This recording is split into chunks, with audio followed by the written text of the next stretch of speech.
예수님이 지난주에 무리들에게, 제자들에게 또 집중적으로 가르치신 내용이 바리새인들의 외식을 주의해라 이렇게 말씀을 하셨습니다. 결국 모든 것이 주님 앞에 가게 되면, 하나님 앞에 가게 되면 다 드러나게 돼 있으니 그날을 생각하면서 이 세상에서 겉과 다른 행동을 하지 마라 이렇게 말씀을 하셨습니다. 이렇게 말씀을 하시고 있는 중에 어떤 사람 하나가 불쑥 튀어나와서 예수님 앞에 요청을 합니다. 선생님, 내 형이 아버지 재산을 다 차지했습니다. 동생인 저와 재산을 좀 나누라고 해주셨으면 좋겠습니다. 이렇게 예수님에게 말씀을 끊고 요청을 했습니다. 황당하고 좀 무례한 사람 같아 보입니다. 근데 잘 생각해 보면 어디서나 만날 수 있는 평범한 사람입니다. 사람은 누구든지 자기 생각에 사로잡혀 있다 보면 다른 사람의 입장에서는 황당한 행동을 할 수 있습니다. 그리고 지금까지 주님이 하시는 말씀을 하나도 듣지 않고 자기 생각을 언제 주님께 드릴 것인지 그것만 생각하고 있었습니다. 여러분, 이 말씀을 들을 때에는 언제나 자기 현안 문제를 뒤로 물려두셔야 됩니다. 그래야 말씀을 듣는 중에 자기 문제에 답을 얻을 수 있습니다. 자기 문제에 매몰이 돼가지고 그 생각만 하면 그 늪에서 헤어나오지를 못해요. 그래서 그 생각만 늘 악순환처럼 다람쥐 쳇바퀴 돌듯이 하다가 답을 못 찾는 거예요. 이 사람도 자신의 욕망을 위해서 주님의 권위를 이용할 생각만 머릿속에 잔뜩 가지고 있다 보니까 하나님의 말씀은 하나도 귀에 들리지 않고 자기 생각을 언제 주님 앞에 말씀을 드릴까 이 생각만 하다가 주님의 말씀은 하나도 듣지를 못했습니다.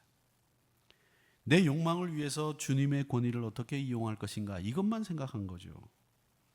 여러분, 하나님은 자기 생각만을 들이미는 사람 상대하지 않습니다. 오늘 보세요. 예수님도 그 요청을 한 번에 거절하시잖아요. 14절에 이 사람아 누가 나를 너희의 재판장이나 물건 나누는 자로 세웠느냐 이렇게 말씀하시고는 거절하셨어요. 그 마음 중심이 어디에 쏠려 있는지를 잘 알고 계셨습니다. 그래서 15절에서 모든 탐심을 물리치라 이렇게 말씀하신 겁니다. 주님은 너희들의 탐심을 물리치라고 말씀하시면서 이 재산 나누는 일에는 나는 관여할 일이 없다 이렇게 말씀을 하셨습니다. 주님이 왜 이 사건에 개입하지 않으셨느냐? 주님은 권위받기라서 주님이 말씀을 해도 형이 듣지 않을 것 같아서 이유는요. 주님의 관점과 이 사람의 관점이 완전히 다른 거예요. 개입하지 않으신 이유를 15절에서 얘기하고 있습니다. 모든 탐심 물리쳐라. 그 다음 사람의 생명이 그 소유에 넉넉한 데 있지 않다. 이렇게 말씀을 하셨습니다. 주님의 관점은 사람의 생명이에요. 사람의 생명이 더 중요하고 그 사람을 살리는 것이 중요한 것이지 재산 나누고 재산 나누지 않고 이건 별로 중요한 거 아니다는 거예요. 돈이 많다고 오래 삽니까? 가난하다고 빨리 죽습니까? 물론 통계를 보면 이 가난한 분들이 이 수명이 짧은 것이 나와 있기는 합니다만은 그게 절대적이지는 않습니다. 통장 잔액이 부동산에 많고 적음이 세상의 지위나 대중으로부터 인기 있는 사람들이 오래 사는 것 아닙니다. 인기 있는 사람들이 오래 살 것 같으면 BTS는 한 200년 살아야죠. BTS를 모르시는 분들은 없으시리라고 보고 모르시는 분들은 각성하시기 바랍니다.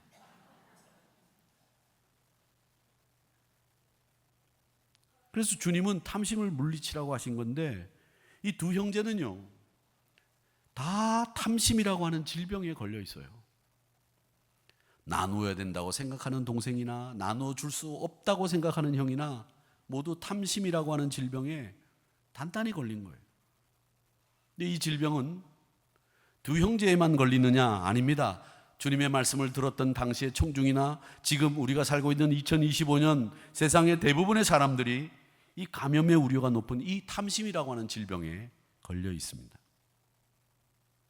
탐심은 에덴 동산에서부터 시작을 해서 온 세상으로 급속히 퍼져나간 질병 중의 질병이 탐심이라고 하는 질병입니다. 이 병이 걸리면 먼저는 만족이라고 하는 것이 사라집니다. 만족이 사라지니까 기쁨이 있을 리 없지요. 만족이 없고 기쁨이 없으니 늘 어떻습니까? 불안합니다. 초조합니다. 염려라는 녀석이 우리를 꼭 붙들고 평강을 앗아갑니다. 감사는 당연히 없어지겠죠. 이 후유증이 큽니다. 만족이 사라지고 감사가 사라지고 염려가 자리 잡으니 시야가 좁아져요. 시야가 자꾸 좁아집니다. 여러분, 이 차를 달릴 때 과속을 하면 왜 위험하냐면 우리 시야가 속도가 올라갈 때마다 이렇게 좁아집니다. 그래서 우리가 봐야 되고 판단해야 될 이 물건들을, 이 사물들을 못 보는 거예요. 그래서 위험하다는 거예요. 속도를 내면 낼수록 심장 맥박수도 높아지고 시야가 좁아져서 안전에 불리하게 되기 때문에 규정 속도를 지키라고 하는 거거든요. 그런데 우리 신앙도 이 탐심이라고 하는 것에 사로잡히게 되면 시야가 점점 좁아져요. 그 나중에는 뭐밖에 안 보이나? 자기밖에 안 보여요.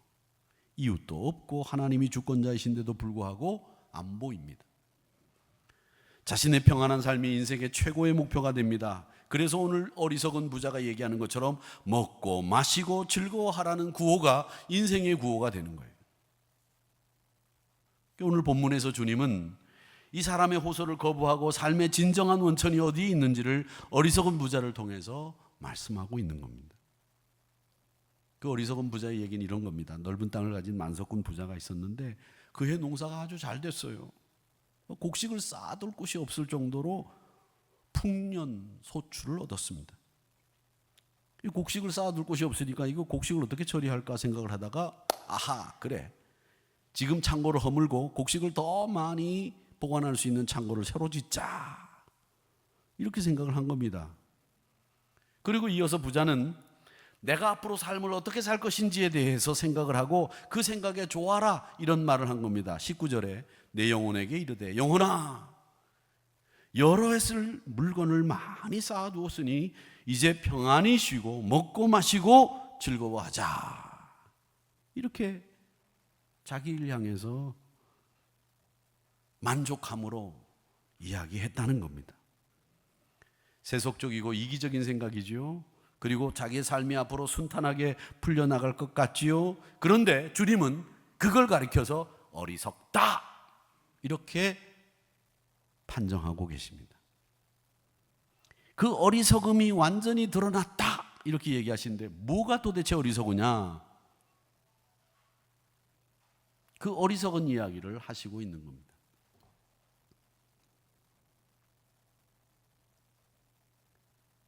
재산을 모아놓고 자기는 오늘 저녁에 그리고 내가 평안히 쉬고 먹고 마시고 즐거워하자 이러고 있는데 하나님이 딱 개입을 하시는 거예요. 오늘 저녁에 네 영혼을 거두겠다. 모든 계획을 무산시키는 하나님의 개입이 있었다는 거죠.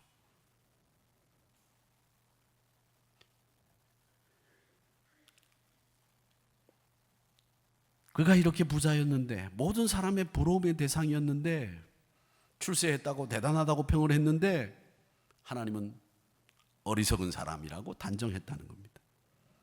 왜 그렇게 대단한 사람을 어리석다고 했을까요? 이유는 사업 성공과 출세는 늘 생각했지만 이 사람은 다른 것을 일절 생각하지 못했어요.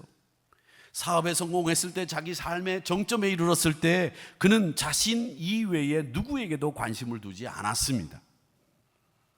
운이 좋아서 성공했다고 믿든지 아니면 자신의 수완으로 성공했다고 믿든지 그 생각에는 하나님을 위한 자리가 전혀 없었다는 거죠. 성경도 그렇게 얘기합니다. 시편 14편 1절의 말씀에 보면 어리석은 자는 그 마음에 이르기를 하나님이 없다 한다. 하나님이 그 마음에 없으니까 어리석은 사람 됐다는 거예요. 하나님이 그 자리에 없으니까 감사가 없고 교만이 자리 잡고 온통 자기 생각밖에 못하는 것이 됐다 하는 거죠. 어리석은 부자가 이렇게 살 수 있을까? 에이, 그렇게 살기 하겠어? 그런데 사람들 대부분이 미래가 보장되거나 성공하고 출세를 하게 되면 자신만이 누리겠다고 생각하는 것에 내가 누리는 것이 많아졌다고 생각하는 어리석은 사람이 되기 십상이라는 거죠. 여러분, 저는 우리가 가지고 있는 것을 나 혼자 누리겠다고 생각하는 순간에 우리는 죄를 짓는 것이 된다고 생각합니다. 왜? 우리의 것은, 하나님이 우리에게 맡겨둔 이 것은, 우리가 관리하라고 하나님이 주신 것은 내 것도 있지만 하나님의 것도 있고 부모님의 것도 있고 자식의 것도 있고 이웃의 것도 있는데 이게 다 내 거라고 생각하는 순간에 그건 신앙인으로서 죄를 짓는 겁니다. 다 여러분의 것이 아닙니다. 항상 우리에게는 하나님의 것이 있습니다. 내가 관리하고 있을 뿐입니다. 부모님의 것이 있고 자식의 몫이 있고 세상을 향한 다른 일을 위한 몫까지 있습니다. 그런데 그게 다 내 거라고 생각하는 순간에 어리석은 이 부자가 되는 거예요. 그 어리석은 부자는 왜 어리석으냐? 두 가지로 정리를 하면 바로 그겁니다. 내가 얻은 것을 다 내 것이라고 생각하는 태도, 이게 오늘 성경은 분명히 어리석은 거다. 그걸 뺏기는 날이 올 거다. 이렇게 이야기합니다. 또 어리석은 이유가 하나 있습니다. 그게 뭐냐? 우리의 미래를 내가 통제하고 조정할 수 있다고 하는 생각. 그러니까 우리의 미래, 내일 모레, 내년, 후년 다 내 마음대로 될 거다 생각하는 것이 어리석다는 거예요. 여러분 어떻습니까? 내 것을 다 내 것이라고 생각하고 계십니까? 어리석은 부자입니다. 미래가 내 마음대로 될 수 있다고 생각하십니까? 어리석은 부자입니다. 그래서 우리가 해야 될 일이 하나님을 의지하고 하나님께 부요해야 되는데, 이 하나님께 부요라고 하는 말은 하나님을 의지하고 하나님께 재물을 쌓아두는 것이 현명한 처사라는 말입니다. 하나님께 드리는 것은 잃는 것이 아니라 저축을 해두는 것이고, 하나님은 항상 우리 편에서 생각하시고 우리가 드리는 것을 받아주셔도 그 받는 것으로 끝나는 것이 아니라 갚아주시는 분이 우리 하나님이신 줄 믿습니다. 그렇다면 우리는 어떻게 하나님 앞에 좀 더 구체적으로 부요한 사람이 될 수 있을까? 주님은 이 비유를 끝으로 21절에서 이렇게 이야기합니다. 자기를 위해서 재물 쌓아두지 말고 하나님께 대하여 부요한 자가 되라.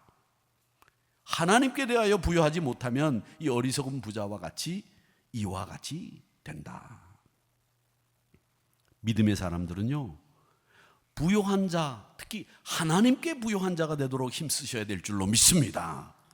하나님 앞에 재물을 쌓아두는 자리에 쓰셔야 됩니다.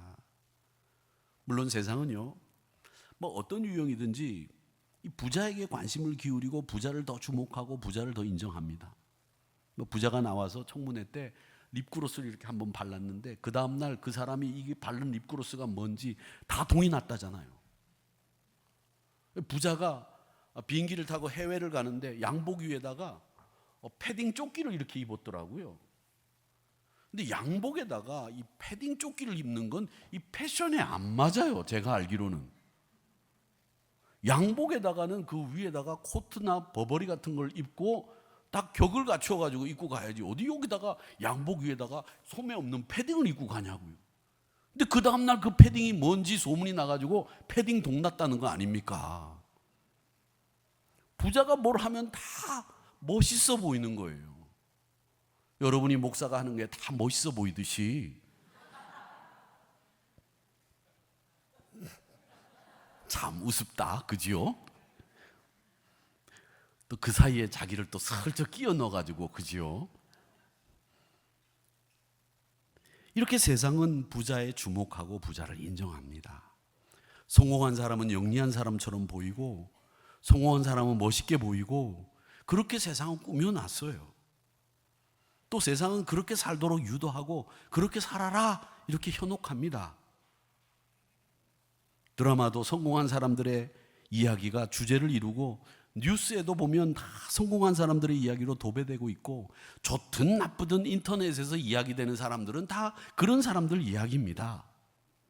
그런데 하나님은 그렇게 소유로 인해서 불평등하고 고르지 못한 것을 당장 중지하고, 그것이 우리의 삶의 질을 구분하는 것이 아니라 우리의 삶은 하나님이 몽땅 주셨다고 하는 것을 인정하는 가운데 하나님을 의지하고 하나님께 부유한 자가 마땅히 성도들의 삶을 사는 거다. 이렇게 오늘 어리석은 부자를 통해서 말씀하시고 있는 겁니다. 그러니까 여러분, 모든 것이 하나님께로부터 왔다는 이 믿음의 고백이 우선인 줄 믿습니다. 물질이 하나님을 대신할 수 없습니다. 그런데 이 부자는 평안을, 영혼의 안식을 물질이 줄 수 있다고 착각한 거예요. 실제로 필요 없는 것들이 없을 정도로 우리에게는 지금 필요한 것들이 참 많아졌습니다. 그런데 필요한 것들이 많아진 것에 대해서 탓하자고 하는 얘기가 아니라, 물질을 여러분 인생의 목적으로 만들지 마십시오. 하나님과 멀어집니다. 여러분의 신앙을 공고하게 만드는 데 있어서 이 물질에 관심을 기울이고 물질의 목적을 두면 여러분 신앙이 자랄 수가 없습니다. 그래서 웨슬리도 회개를 하는데 제일 중요한 회개는 지갑의 회개가 제일 중요하다고 말한 거예요. 그 지갑의 회개라고 하는 것은 뭐냐? 내가 하나님 믿는다고 하면서 물질을 하나님 대신 해두는 그 마음 변치 않는 것이 지갑이 회개하지 않았다는 겁니다. 디모데전서 6장 10절에서 이렇게 얘기합니다. 돈을 사랑함이 일만악의 뿌리가 된다. 모든 악의 뿌리가 돈을 사랑하는 것이 되고, 그걸 탐내는 사람들도 미혹을 받아서 믿음을 떠나게 되고 근심으로 자기를 자꾸 찌르는 것, 그게 된다고 했습니다. 말세가 되면 돈을 사랑하는 징조가 나타난다고 했습니다. 또 하나 우리가 여기서 이 어리석은 부자를 통해서 배우는 것은, 이 어리석은 부자가 나쁘다는 얘기 하시는 게 아니에요. 어리석다고 이야기하셨어요. 나쁘다는 얘기가 아닙니다. 나쁘다는 얘기를 하면 부자는 다 나쁜 사람 되는 거죠. 교회 와서는 부자는 나쁘다고 하고, 텔레비전을 보면서 혹은 여러분들이 뉴스 매체를 보면서 부자들 하는 행동은 그대로 따라하면 위선자죠. 부자 나쁜 사람들 아니에요. 어리석은 사람들일 수 있습니다. 하나님 없이 자신만을 위해서 사는 그 부자와 같은 삶이 얼마나 허망하고 얼마나 어리석은지를 보여주시는 거예요. 부자이면서도 지혜롭게 사시는 분들이 있죠. 신앙이 없지만 노블리스 오블리제를 실천하는 부자들이 얼마나 많습니까? 조금 전에 말씀드렸던 빌 게이츠 같은 사람들은 사회재단을 향해서 얼마나 많은 돈을 기부하고 있습니까? 이 노블리스 오블리제라는 말은 한국말로 바꾸면 귀족의 의무, 이렇게 해석할 수 있는데, 많은 부를 가진 사람들은 거기에 걸맞는 책임과 의무와 도덕적인 모범을 보여야 된다는 개념이지 않습니까? 부자뿐만 아니라 지도자, 부유층, 높은 지위에 있는 사람들이 공익과 공동체를 위해서 헌신하고 희생하는 모습을 보여야 된다는 말이에요. 이건 세상을 향해서 부유한 사람들이지만 우리는 하나님을 향해서 부유한 사람들이라는 거예요. 참 많은 개념들이 허물어진 세상에서 살고 있는데, 우리가 분명히 알고 있어야 될 것은 그겁니다. 많은 것을 가진 사람일수록 거기에 걸맞는 책임, 의무, 도덕적인 모범, 그게 우리 하나님이 우리에게 원하시는 삶이에요. 그리고 하나님 앞에 부요하셔야 됩니다. 하나님 앞에 많이 쌓아두세요. 저는 이 하나님 앞에 쌓아두는 이 일은 하나님이 절대로 공짜로 두시는 법이 없다고 저는 믿습니다. 저는 많이 체험했기 때문에 그렇습니다. 너무나 많이 체험했어요. 영적인 자산이 하나님 앞에 부유한 사람들이 얼마나 많은 복을 받는지 제가 봤어요. 탐심은요, 생명을 보장하지 않습니다. 삶은 소유의 넉넉함에 있는 게 아닙니다. 하나님께 얼마나 부유하냐, 이게 중요한 거예요. 하워드 휴즈라는 20세기 미국의 최대 부자가 있습니다. 항공기 제작자이고 영화 제작자로 엄청난 부자입니다. 생기기도 잘생기고요, 키도 크고, 게다가 부자예요. 얼마나 키 크고 잘생겼습니까? 저 비행기 자기 비행기겠죠, 그죠? 자기 비행기 앞에서 탁 서서 사진을 찍었는데, 근데 이 호화로운 생활과 괴짜 같은 생활 습관으로 유명한 사람이 이 하워드 휴즈라는 사람인데, 말년에는 사람과의 관계를 끊고 고립된 상태 속에서 불안한 삶을 살다가 강박에 시달리다가 삶을 마감하고 말았습니다. 보세요. 얼마나 잘생겼습니까? 영화 배우 같지 않습니까?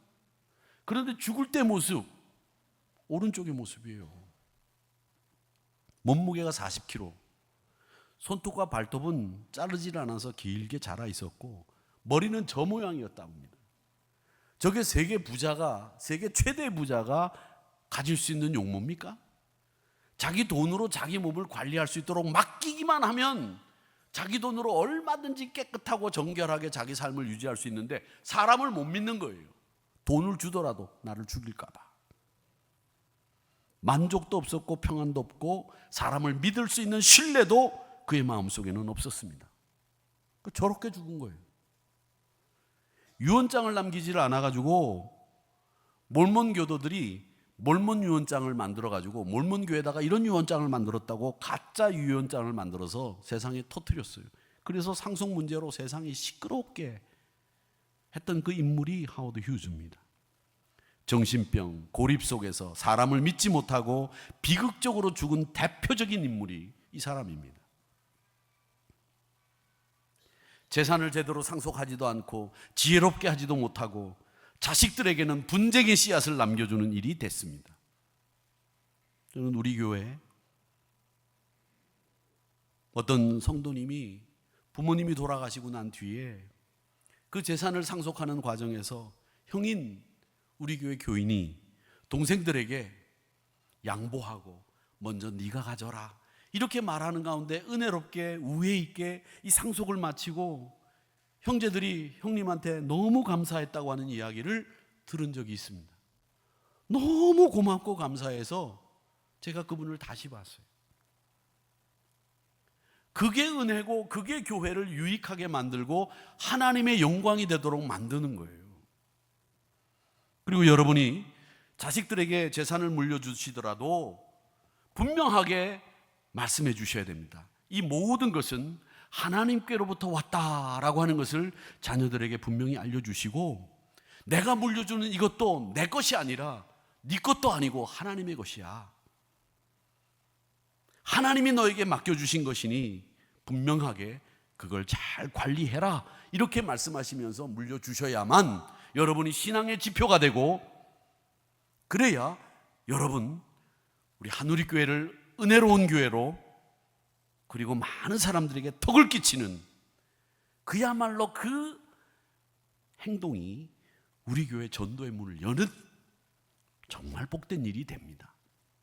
얼마나 많은 사람들이 부모가 돌아가시고 형제들끼리 싸우고 치고받고 난리를 치고 있습니까?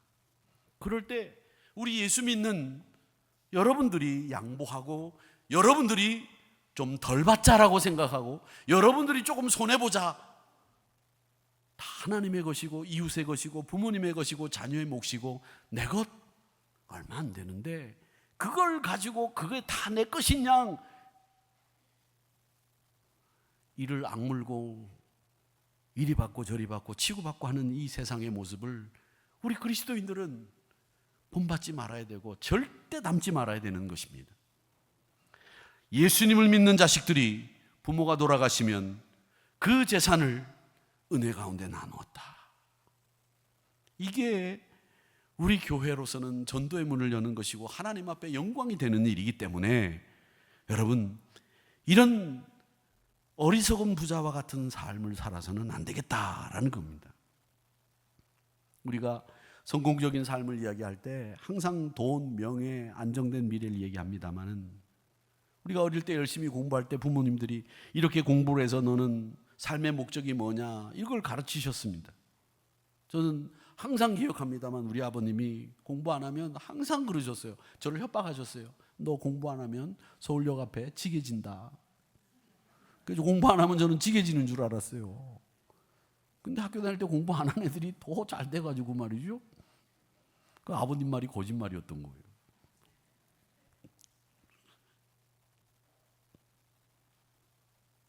근데 성경은 우리에게 분명히 질문합니다. 너 하나님께 대하여 부요한 자냐? 이 질문에 여러분 대답하십시오.